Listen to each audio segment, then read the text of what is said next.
Hello, everyone. Welcome to the Faculty of Science talk on weaving Western science into Indigenous education programs by Petit. This is a very important and timely topic relevant to equity, diversity, and inclusion, and particularly inclusion of the Indigenous peoples into science.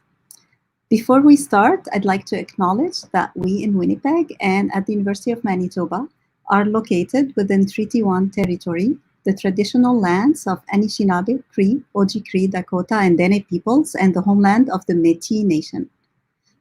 My name is Samar Safi Harb, and I'm the Faculty of Science Lead for Equity, Diversity, and Community, and a Professor of Physics and Astronomy.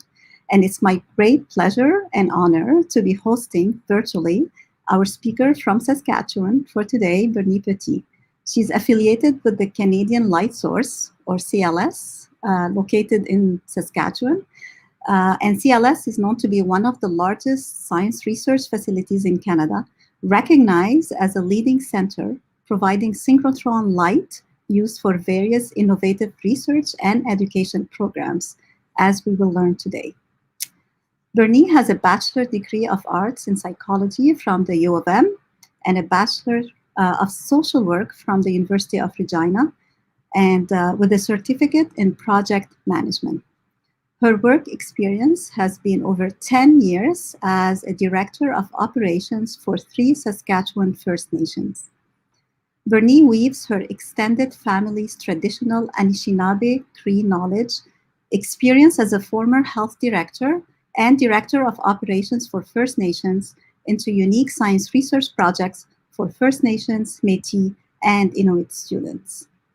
Bernie will highlight land-based research projects that are available for students to virtually use the synchrotron facility, similar to scientists from all over the world. This talk will also explore lesson plans that incorporate traditional knowledge and Indigenous relevant content into STEM resources. So the talk will be 40 minutes long, followed by 15 to 20 minutes for questions. You can submit your questions throughout the talk using the Slido platform.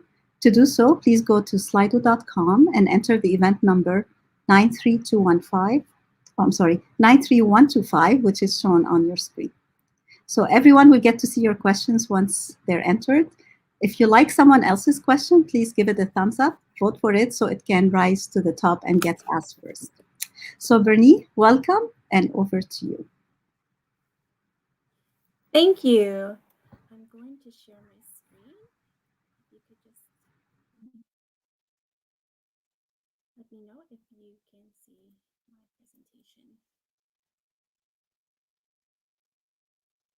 Is that good?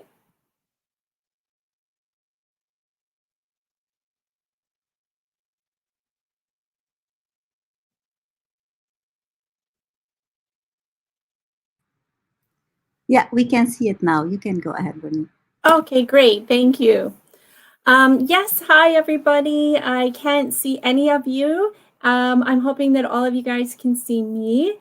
I am going to do my very first talk this way to the University of Manitoba, which I'm honored to speak to. And as that was my first degree that I ever graduated with was from the University of Manitoba. So that's where I started my journey. And I was going to originally call my presentation Matter and Energy because these are the things that matter to me. And so I put my energy into them just to make it sound sciencey. But really today we're going to look at weaving some traditional knowledge into Western science and creating an amazing space and experiences for Indigenous students. So the Canadian Lightsource and where I am located physically at my home, we are located at the Treaty 6 territories, which is the home of the Nehuac, Anishinaabe, Lakota, Dakota, and the homeland of the Métis. So this is our region here. And I also include a little bit of that these are all of the communities that are within our Treaty 6 territory. I am broadcasting from the Beardies and Okamasas First Nation. That's where I'm married into. And I also am living in Duck Lake, which is part of the Treaty 6 territory for the Métis homeland near Petit. And as a life giver to giving birth to Treaty 6 members, I always like to add my portion in, is that it is part of my obligation to make sure that we work together and create as much harmony as possible. A little bit about me. So I was actually raised in foster care. I was a permanent ward of the courts since I was 2 weeks old. And these are my extended family. I recently lost my mother a couple months ago. So in our tradition, we cover her photo. But in with all of the Clear Sky women, all of our aunties are all treated as mothers. They all play a role in our education process, as well as they serve as our peer review committee. So they always make sure that the lessons that we learn are correct and that we are passing along those messages in the most articulate way possible.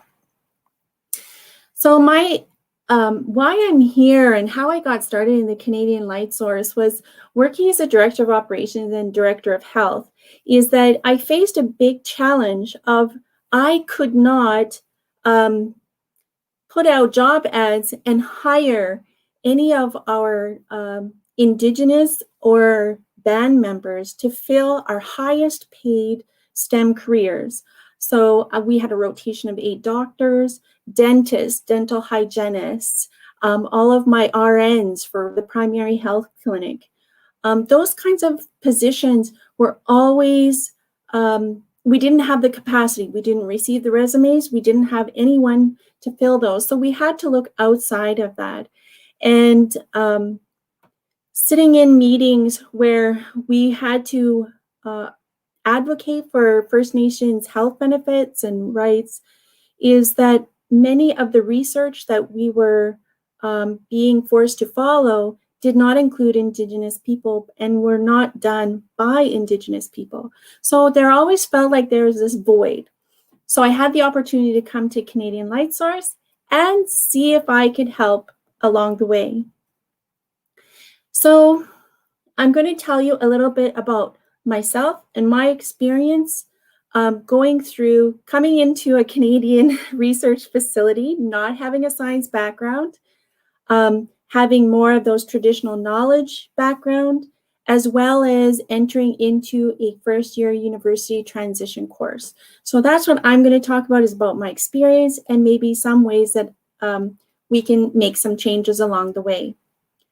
This is an example of a medicine wheel of how we look at ourselves as being a balanced individual.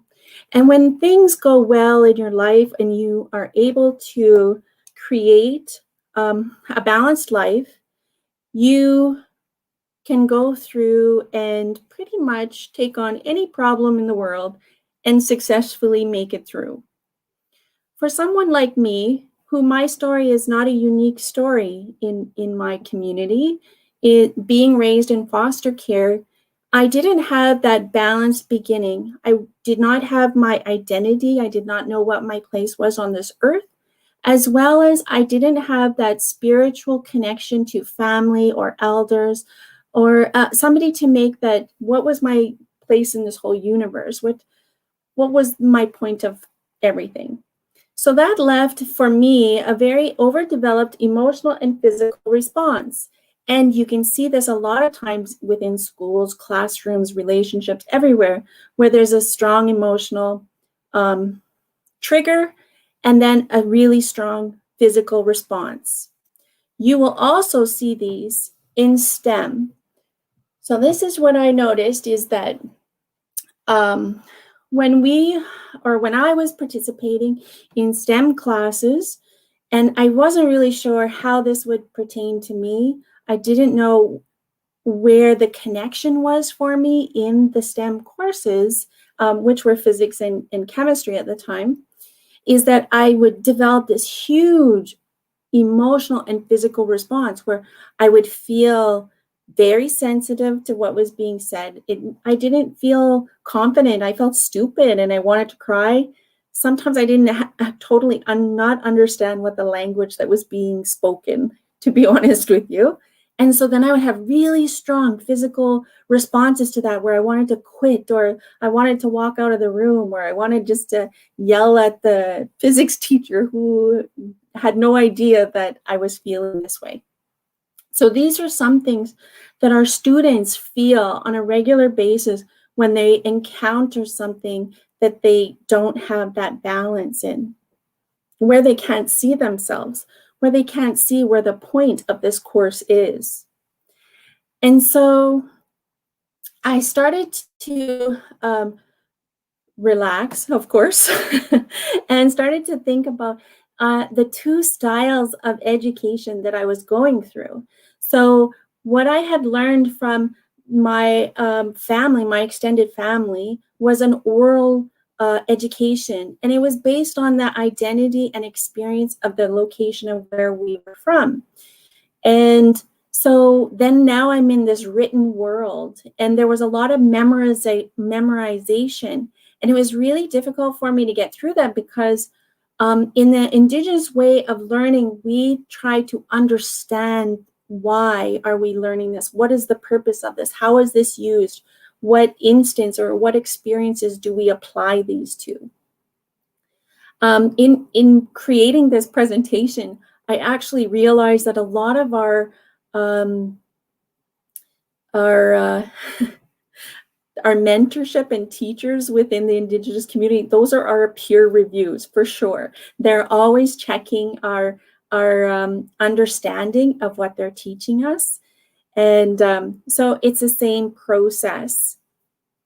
Another difference with Indigenous education is that we use a lot of sensory cues and visual cues in order to remember and spark that memory path in our brain, so that we can always recall that information when it's needed. For me, a lot of the physics and the chemistry was just memorizing, and it would go in my head and then it would be gone. Like after the one midterm, I couldn't remember anything. So it becomes a bit of an internal battle that I had to learn how to balance that, how to create something that was meaningful, that I could try to understand this in a more in-depth way. This is an example of what I mean by the oral education. So within my family group, we have a mother or kokum or a grandmother role. And in that role, that individual holds knowledge from, it could be from time immemorial. If that person was a traditional knowledge keeper and came from a line of those, they can hold some very old education that you can't Google, education that you can't, well, if you Google it, it's not going to be accurate, just so you know. And within that matriarch, there is usually a disciplinarian, and that doesn't mean like a corrective person.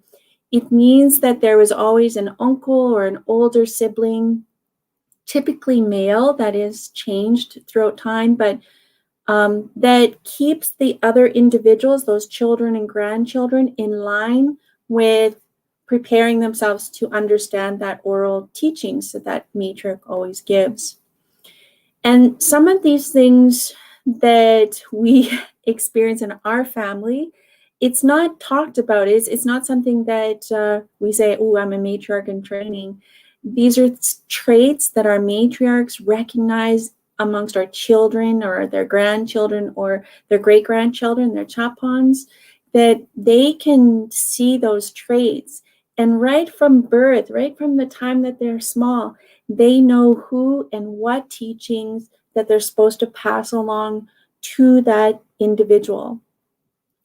And so this is one way that I look at families, and I also look at how the information is being shared. So in my classrooms, I always look for, where are my matriarchs? Where are my matriarchs in training? Where are my disciplinarians? Because I know that those ones will always help take the information that I'm trying to pass along, and they will put it and translate it in a way that their whole fledglings within their matriarch system, their family system, will understand. These are some examples of the visual cues of that oral education.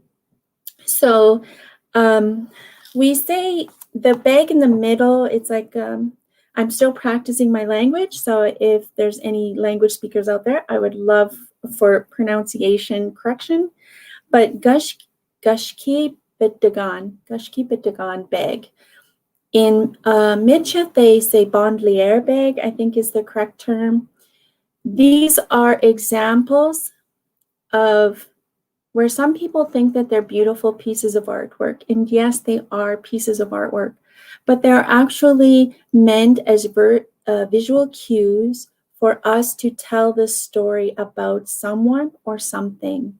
And each color, each placement has a significance. So it's part of the story as a cue to remember whatever the teachings are that go with these items. Another visual cue of oral education is the old language.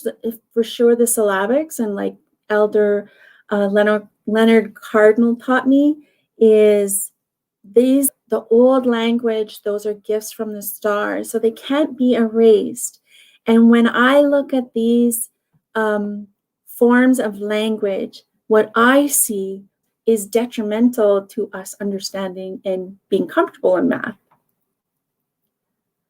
So what do our Indigenous partnerships bring to the table?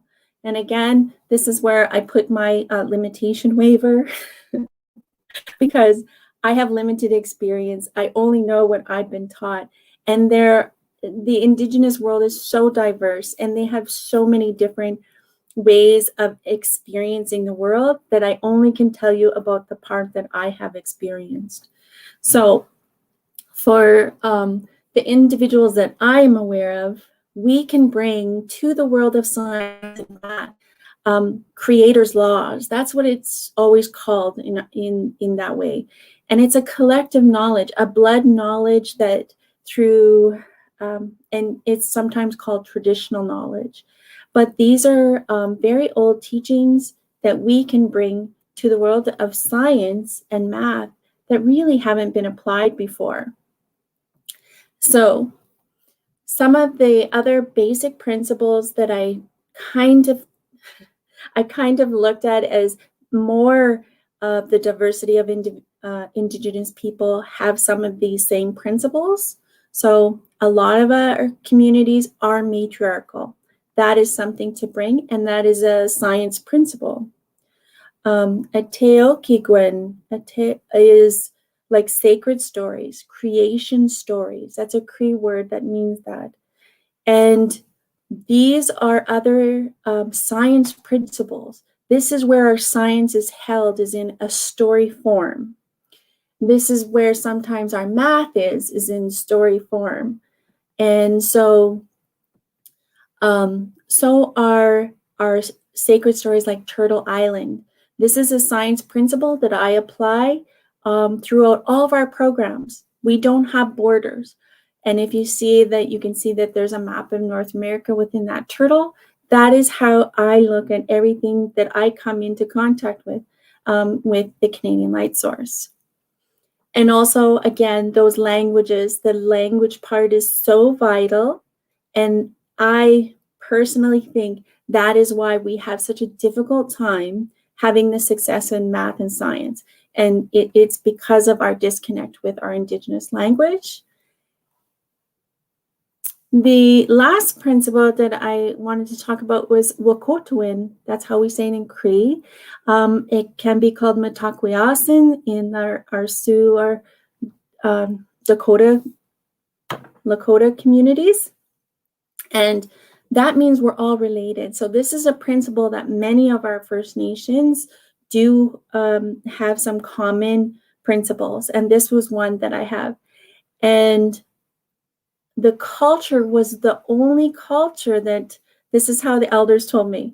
So our elders said that our culture is the only culture that included all of the nations and knew that all the nations would always be working together. And so this is a really important Indigenous science principle. So that's kind of where I come from. Those are kind of the teachings that I hold. Now, last year, I got to start working at this building, and that's the Canadian Lightsource, which is Canada's only synchrotron. This is what it looks like from the outside. And now I'm going to explain to you what the synchrotron is. And I'm going to do this in two different ways. So the first way that I'm going to explain what the synchrotron is I'm going to tell you the story. And the story that I've discovered about the synchrotron is in our basement, there is a thunderbird. And when that thunderbird blinks its eyes, it creates a chakosak, stars on Earth. And they travel the speed, almost the speed of light in this large ring. And at some point around that ring, little spirits are born, and they choose which one of these areas that spirit goes down into, and it excites these earth, pieces of earth, and those pieces of earth begin to dance. And when they dance, it's like at an arbor. Those spirits will leave that part of the arbor, and another dancer will enter into that arbor. And through that process is how we learn about our parts of our life. Oh, my thing's going wild here. Now, that's how I explain it to students in a storytelling way. But in Western science, what I just described is that we have a 220 EV volt electricity that hits a tungsten gun, and that creates electrons. Those electrons then are forced around the ring through electromagnetic forces, through radio frequency cavities. Getting really nervous now at this part of it. And then they go down, and those electrons, they excite the samples that are at the end. And then we have electrons that are in those samples that start to move from orbit to orbit. And that's the energy that our beams can detect and measure. So that's the two different ways. And so that's an example of how you can use storytelling to maybe use a language that your students would be more comfortable, more relaxed in hearing. Now, at the Canadian Lightsource, we have some unique things that this machine does. So when we see samples within the Canadian Lightsource, we can see them in great detail. And so the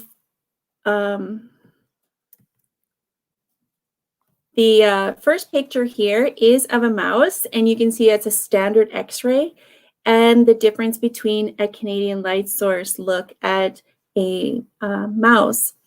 The next photo shows us the distribution of different elements. So this just happens to be mercury that is found in fish, and this is actually a look at a seed. So we have other beam lines that use infrared light that can look at the distribution or where certain fats or carbohydrates are located within even just a small seed. So we have some programs that we can use this machine with and incorporate traditional knowledge. So we do a tree program, it's called. We work with the Dendrochronology Lab, or the MAD Lab over at the University of Saskatchewan. And it looks at the tree rings and the story that trees can tell. So this is a really important project because, especially during the pandemic, It's virtual. Students get to go out on the land, take tree samples. They can connect with their own knowledge keepers and elders, even within their own families, to find out what were some of the environmental events that happen in their community and the effects that it would have had on the trees. And so then students get to see that traditional knowledge and that history that's being passed down in an oral tradition, and they get to match that to the trees and dendrochronology using the synchrotron.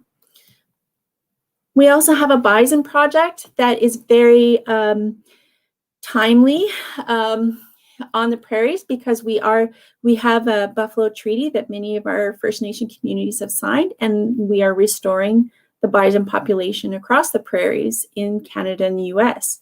So our Bison Project does also have land-based portions. We have a bison her story, so we look at the First Nation and Métis women's momentous impact on the cultural ecology, saving the bison from extinction.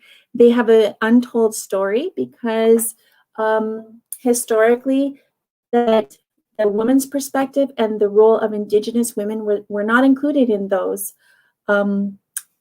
histories. So we are including it within our Her Story with our Bison Project, as well as we use traditional cultural expressions of creating plays, traditional songs, hand drums, and storytelling as a way of communicating the science, the scientific findings that students experience with this project.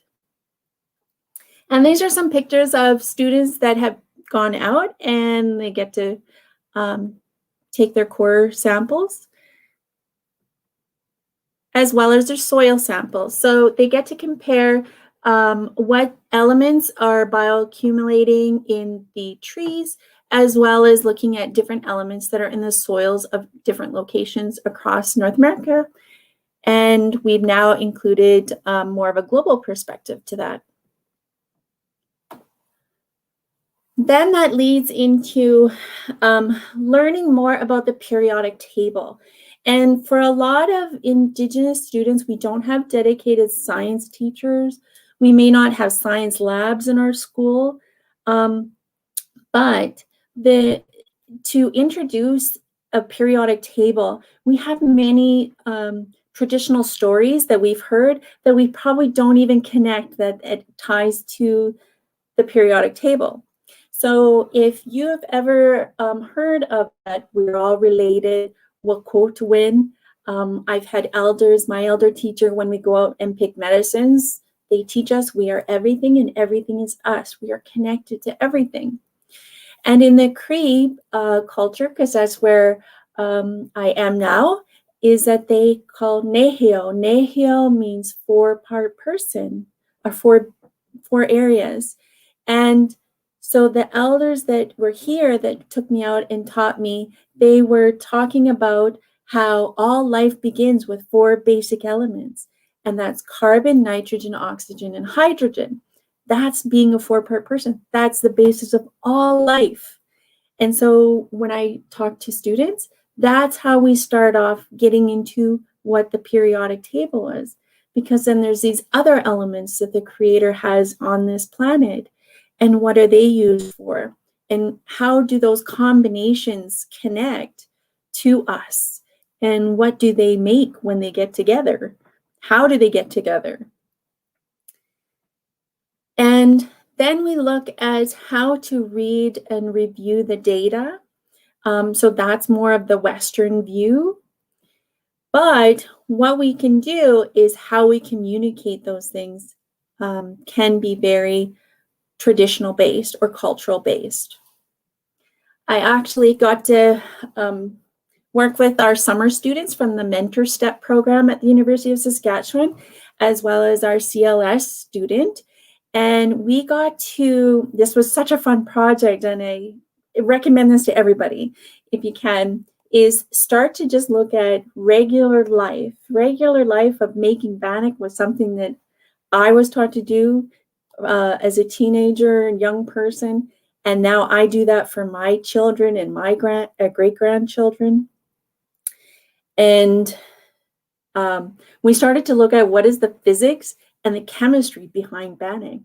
And then we started to really realize that all of our grandmothers and these women that were given these ration boxes as a means of survival actually learned and just did it every day, adjusted their recipes to the adjustments of life, and they figured out all of these different principles of physics and chemistry so that they could create this love food for us. So we have a video that we did that's called The Science of Making Bannock, which was really fun to do.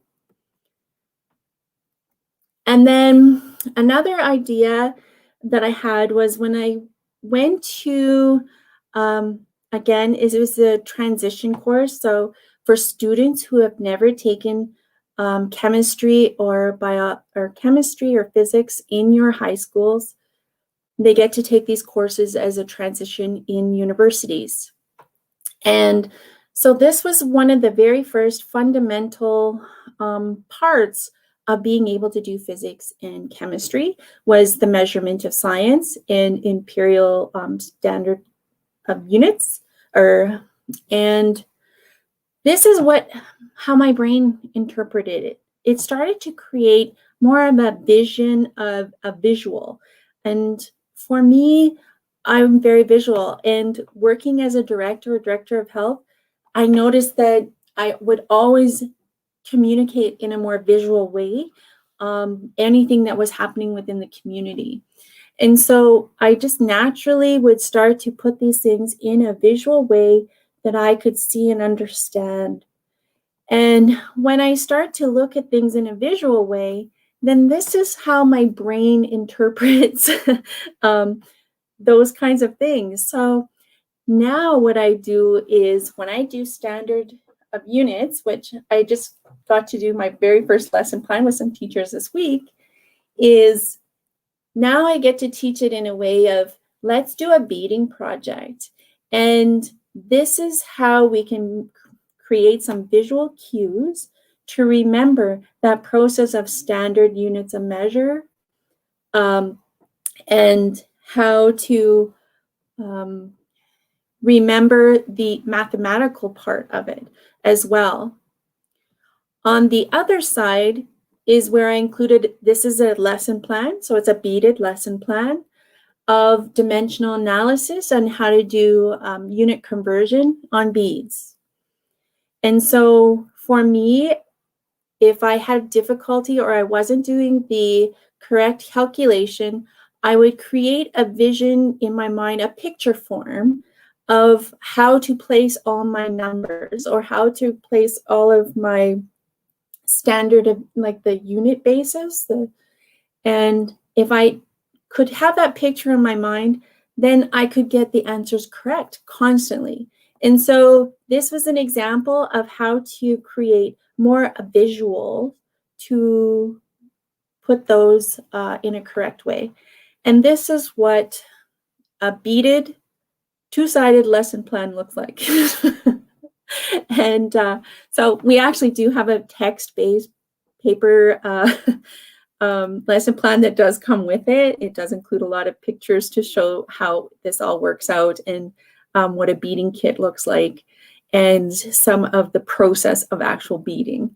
But it's to inspire teachers to think differently. And you could create visual interpretations. You could do this by painting. You could do this even if you wanted to do a more digital base, something where you could use even paint to create visual lesson plans for your students to do things in a different way. So my next project is I'm going to do one of the bandolier or the Gushki Pitagon bags, and I'm going to do it at CLS as an example for the science department so that they can see I can communicate the results of my Bison project using this traditional cultural expression the same way that they can use as a science poster and writing all the text down. So stay tuned. That'll be coming up sometime this year, and I'll definitely make sure we put it on our website. These are some of the best fits for CLS projects. So because we're located at the University of Saskatchewan, but we're not part of the University of Saskatchewan, it's pretty awesome because we get to partner with different education groups. We get to partner with different Indigenous organizations from all over the globe, essentially. And these are kind of the best fits that I see so far. So agriculture, environmental, definitely the physics and chemistry side. And I'm definitely looking at developing some more items for nursing and medicine, because being a director of health, I have tons of ideas in here of how we can use this machine and really create some informative and practical ways of doing science from an Indigenous or First Nation perspective, for sure. So some of the bigger ways of how to improve math and science, this is me throwing out some ideas in there. Not all Bernie's ideas are great ideas, but these are ways that I think would definitely help students. So where do you use this math is a really important question, because in a lot of the teachers and high schools, we kind of have developed a few bad habits. And I hear a lot of times that I hear students say, don't worry about this, you're not going to need this math. I even had somebody in my first year transition course in physics say, don't worry about it, you won't really need to know this math principle. But here I am working at Canadian Lightsource. The teacher didn't know that. So I do need to know it. It was part of my professional development. All the scientists are going to laugh at me if I don't know it. And also that on the other side is that there's this notion that Indigenous people have no interest in math and science, whereas where we actually do. And we don't realize it, but science is part of our world all the time, every day. And some of this has developed because of our history. So this is a little bit, it's entirely not all of history. These are just a few little points that I wanted to highlight. And the reason why we have a disconnect and the reason why it doesn't feel comfortable for a lot of Indigenous students within math and science is because we actually haven't really had that time to work together yet. Because if you start to look at some of these dates, when there was all of this Western science and things developing and moving forward, there was actually a lot of initiatives that were happening that were limiting or destroying the Indigenous science side. So it's only really been since the late 90s and onward that we're really starting to see that we're starting to have more of a movement. We're starting to have more this talk of inclusion and where are we going to go with all this? And so that's why I put these in the lighter ones, because we're, you know, we are living in such exciting times where now we can have these conversations, and we're much better communicators than we were, I'm sure, than in the 1800s. So we have the ability to move science in all new directions. And I'm just so excited. I'm so excited to be part of it. And part of that makes me think of the year 2050 is supposed to be when the carbon-free years, right? That's what our goal is. And so when I think of 2050 and that we're supposed to be influencing 3 generations ahead of us. And I look at where we are today. And in 2021, all of our students are 15, 16-year-olds that are coming in from high schools right now. Those are going to be 50-year-old scientists if they go through and they follow the STEM paths that we're all creating today. And our youngest staff today are going to be retiring by then, if they hadn't already. So it's definitely something that I see in that time frame. Everything that we do today, every little change that we make is going to help to have a more integrated science as opposed to this segregated traditional knowledge Western science, is that I just see that future, that what we do today is going to influence all the way to then. So in looking at time and that far in the future, not many of us are doing strategic plans for 2050 at this time. We have some little smaller plans, right? We have to calibrate for that. And I don't know if any of you guys felt it, but last year when we switched places and we were sent home because of a pandemic, I don't know if anyone felt the recalibration of time. I know I did. It was very different not to have to go for a commute. I had a hard time kind of recalibrating my time as to what am I doing at home, and how do I plan all my Zoom meetings, and the difference between time frames of time zones in those meetings even. So there was this really big recalibration of time that I felt. And this is exactly what I felt when I went into math and science classes. I had to recalibrate everything, my thinking, my time, my everything. And it was overwhelming for a while. And I wasn't meeting the same time frames. Right away, I was failing. And it isn't because I didn't think I was smart. It's just I'd never seen algebra before, and I couldn't just teach myself algebra in a week. But I already had an exam coming up. And so I had to recalibrate my time. I had to sit back and say, okay, I'm going to meet you in December when our courses end. I may fail at first, but if you give me the opportunity to redo my lessons, once I get up to that point, then could you look at my mark again at the end in December to see, did I meet the final destination of knowing and understanding the course? And I was really lucky because my profs, they were willing to take that chance. And I always attended my classes, and they made sure that I was participating. It wasn't a withdrawal. It wasn't any of that. It was just I needed more time to learn the concepts that were being thrown at me, and it didn't meet when the exams were. Also, GPA.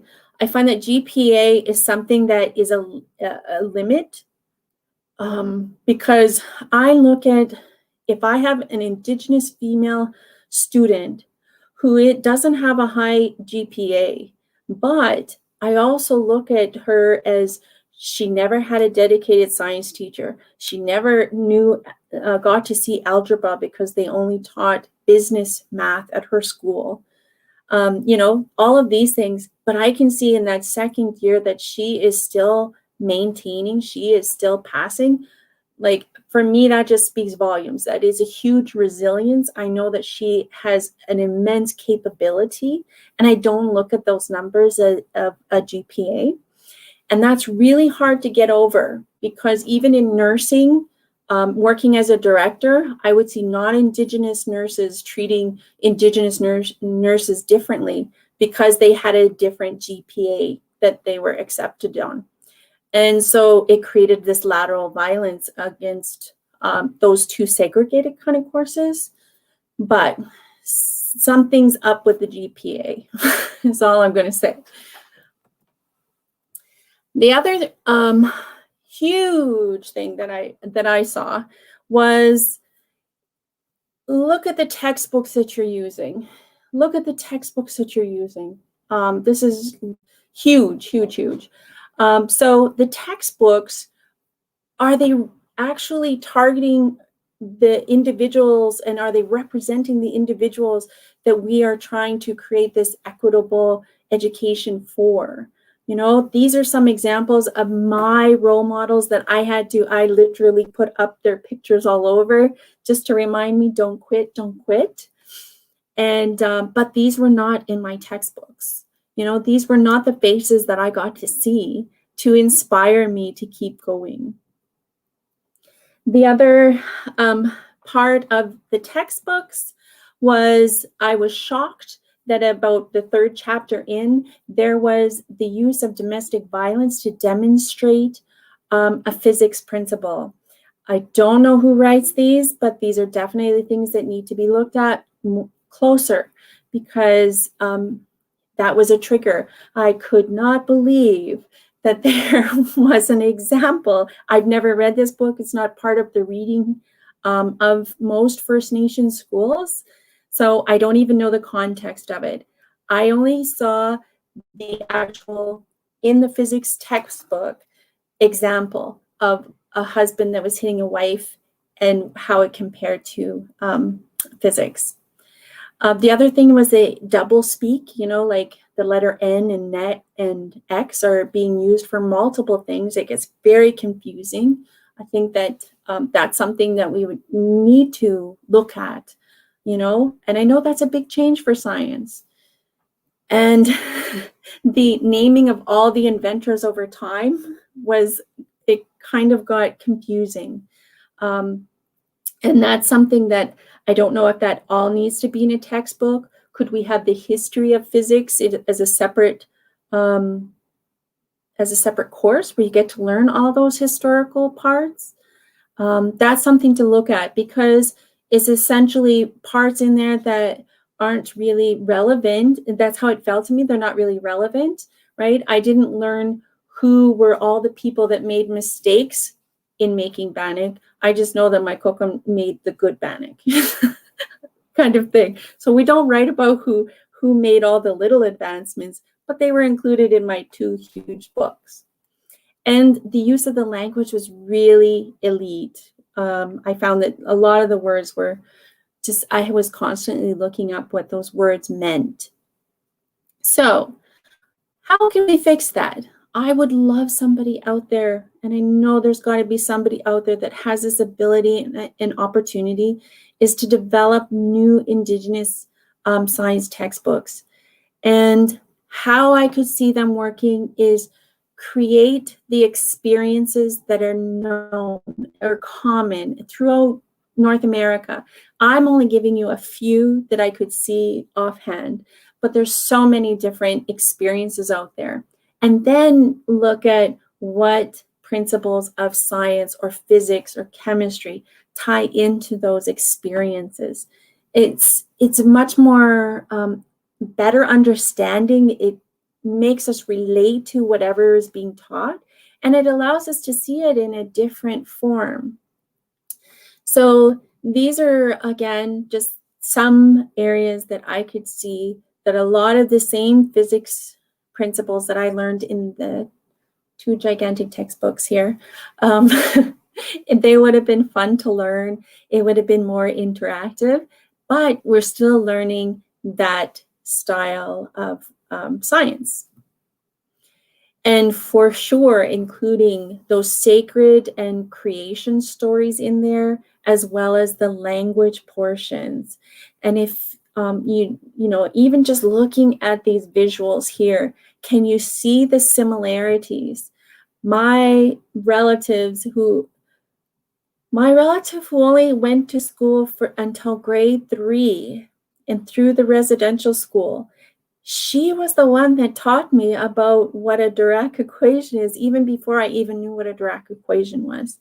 And these are things that we don't know because we're not interacting and changing our language. So I think that there's huge, huge space for growth. The other thing to look at is definitely recruiting, retaining Indigenous education students for lab supports. We need to have opportunities for our Indigenous post-secondary to provide those supports and allow them to work together. If we want to have math and science teachers coming up in there, we need to get them that experience in that post-secondary of how to start doing some of that work as part of their education program. And for sure, employing First Nation, Métis, Inuit teachers for programs, partner with whoever you have to, negotiate with whatever union is out there, and create those opportunities so that those students get to see teachers that went through post-secondary. They know the difficulties, they know what they have to go through, and can really help them through that emotional time of wherever they just want to leave. And I'm hoping somebody out there has this capability. I would love to see something where the Department of Indigenous Affairs, or ISC, the Ministry of Innovation and Science, is together with all of these individuals that are doing all this STEM work, as well as the First Nations or All Chiefs meeting. I would love to have a STEM-focused All Chiefs meeting where we're all together and moving. And this comes from, I'm here and working with CLS and doing this part, and my laptop was working in my room here. And then I have an elder in the kitchen who's working with FSIN, and we're all talking about the same thing. We're all trying to work for the same students, but we're not talking together. So I definitely see that having something like this would be so beneficial to have us start converging on the STEM part. And definitely, we need to start talking about some of the funding obstacles that are up there, because transition programs, or any programs that are introduced into post-secondary, without that proper talking and consultations and planning, is going to create obstacles in the future.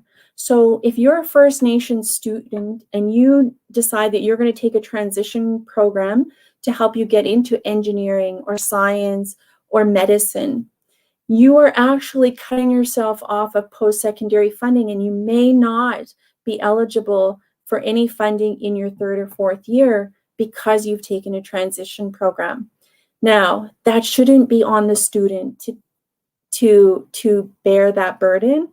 It should be part of the planning and having those discussions with the education group and First Nation and ISC and post-secondary to how can we create better plans for the individuals going forward, and how can we keep that momentum going. And on the other side, changes for First Nation, Métis, and Inuit education. So we have to look at our post-secondary policies and funding eligibility priorities, because right now we don't really have priorities set for if somebody wants to go in to be a nurse, a doctor, a researcher, but where should we prioritize those? And should we be changing our policies to provide a longer period of support? The higher level organization, so that this momentum keeps up, right? And it should be done by First Nation and Métis and Inuit organizations to have their voice be heard and know where they want to go with this part, as well as education for more citizen science. I just love that. I think that it gives young people the opportunity to see that research is something that they can do. So I hope that this has been interesting. I feel like I haven't breathed for about a good 50 minutes. And I hope that this allows like some seeds to grow in the garden of your minds. I hope that this inspires you to think of different opportunities that you can create. And if there's anyone out there that would like to use some Canadian Lightsource projects within your courses or as training for your teachers, by all means, contact me and we will definitely work something out. Now I'm 3 minutes early, I think. Okay, thank you so much. That was really very inspiring and lots of great examples.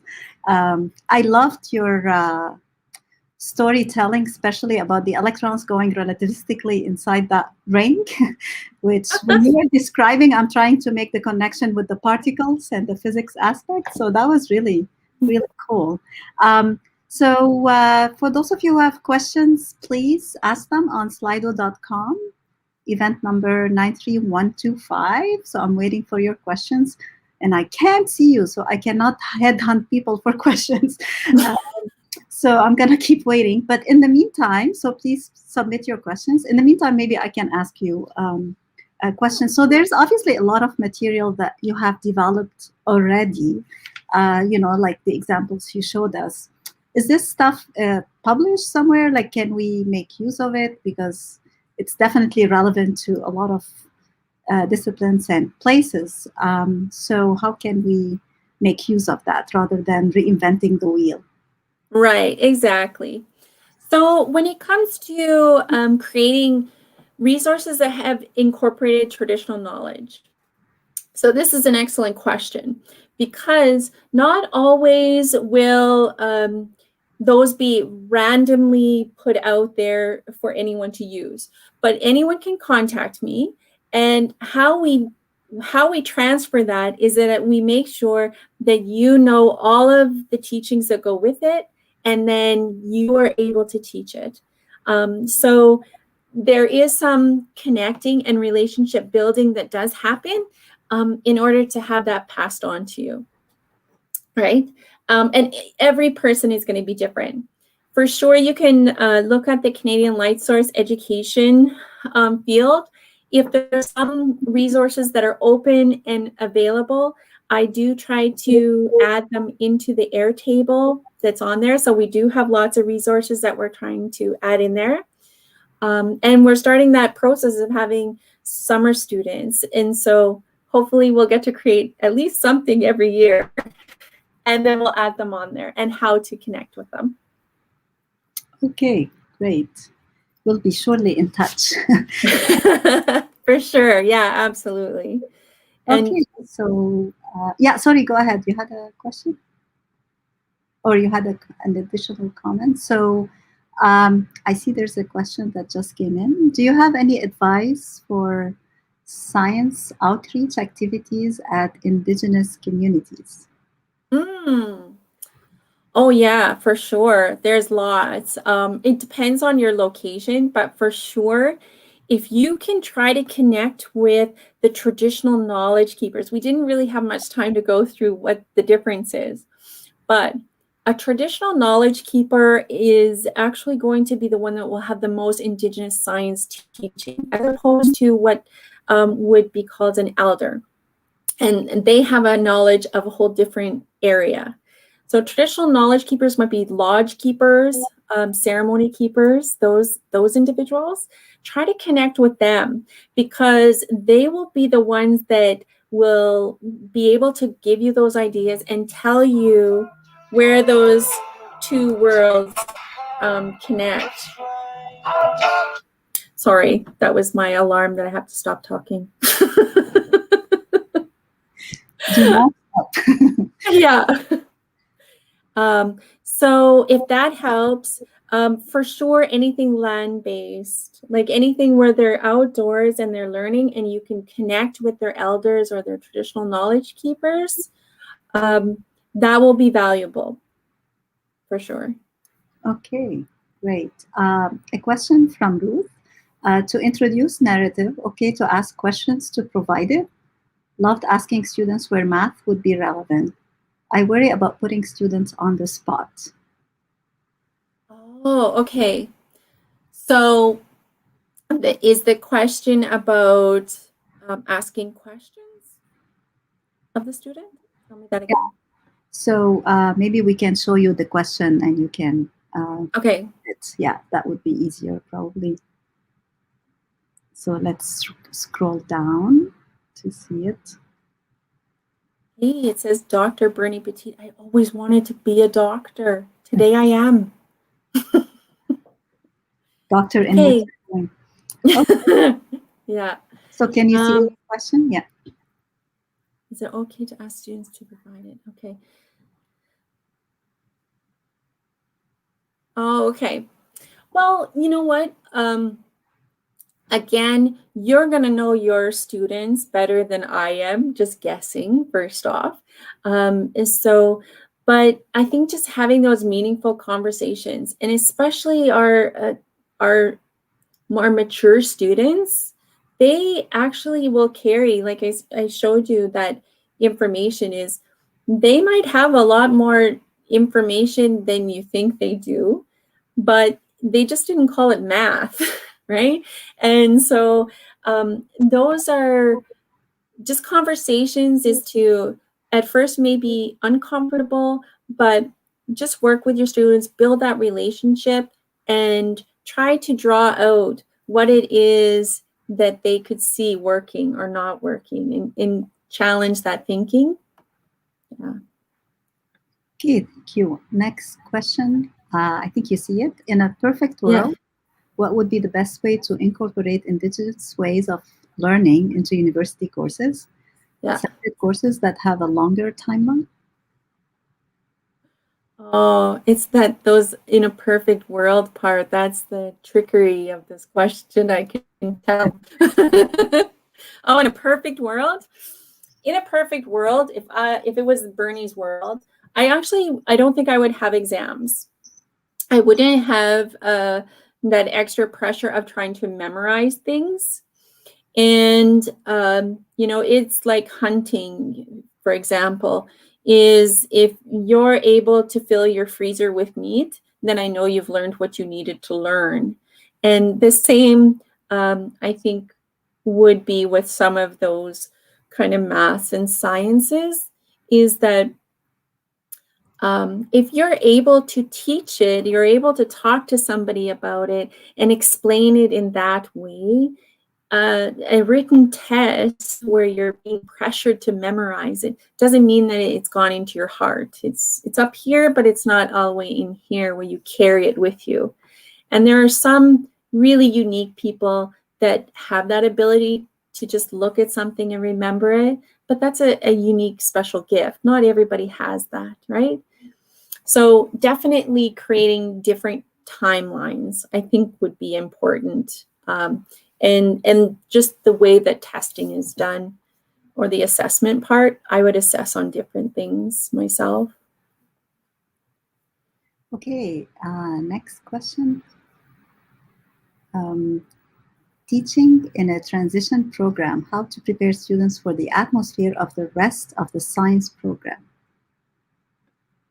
Yeah, that's a good one.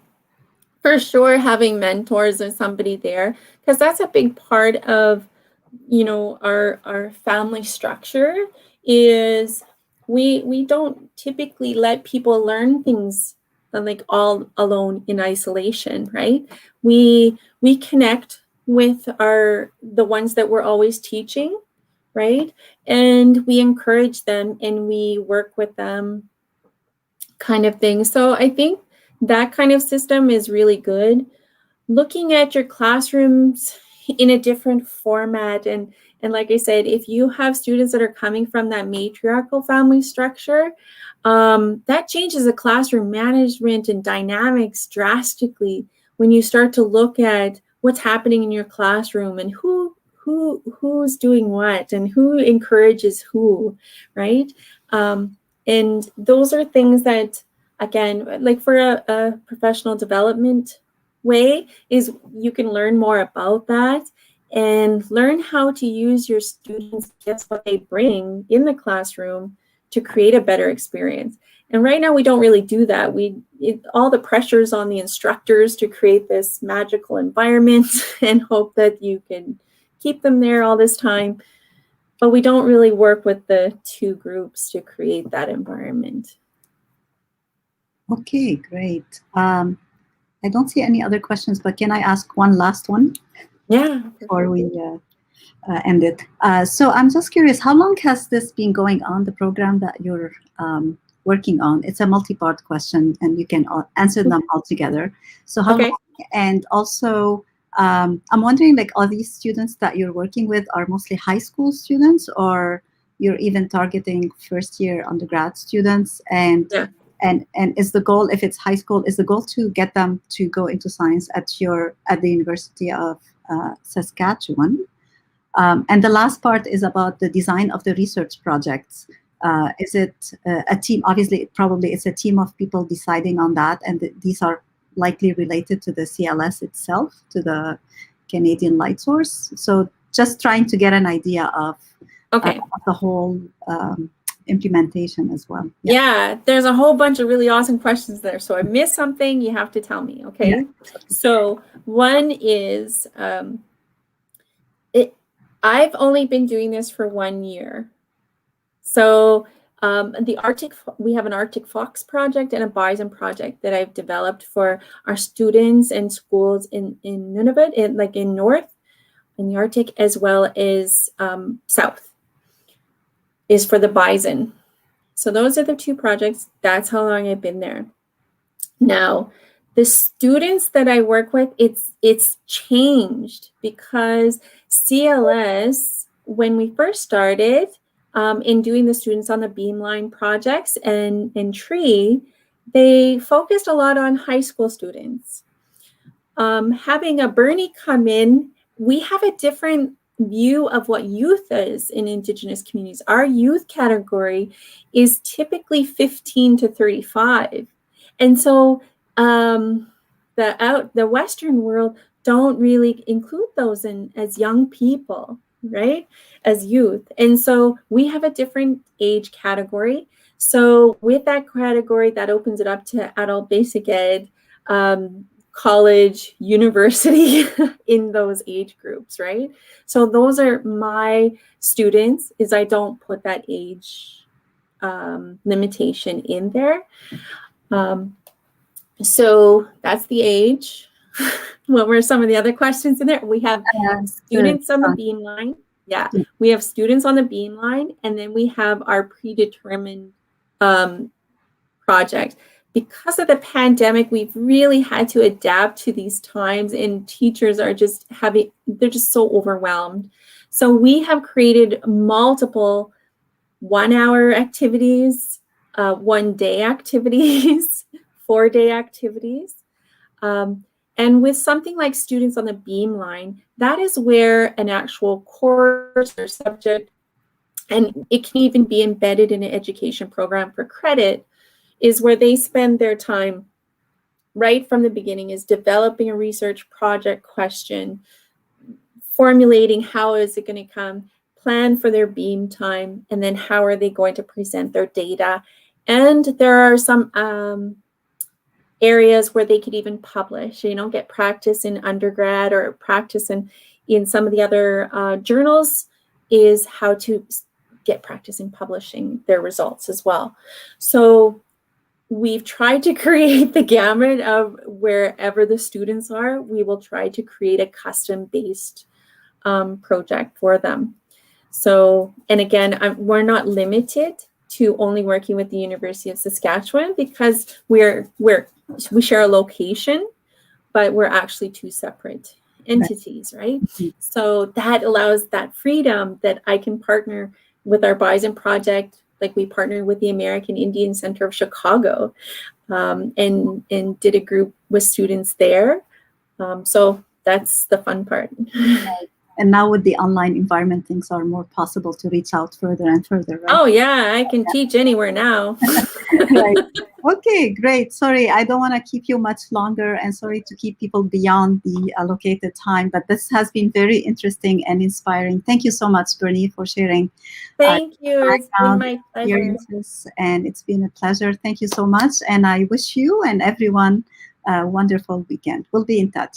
Bye. Thank you. Nice to see you. And I hope everybody takes something from this. Thank you. Great. We will. Thank you. We'll be in touch. Bye.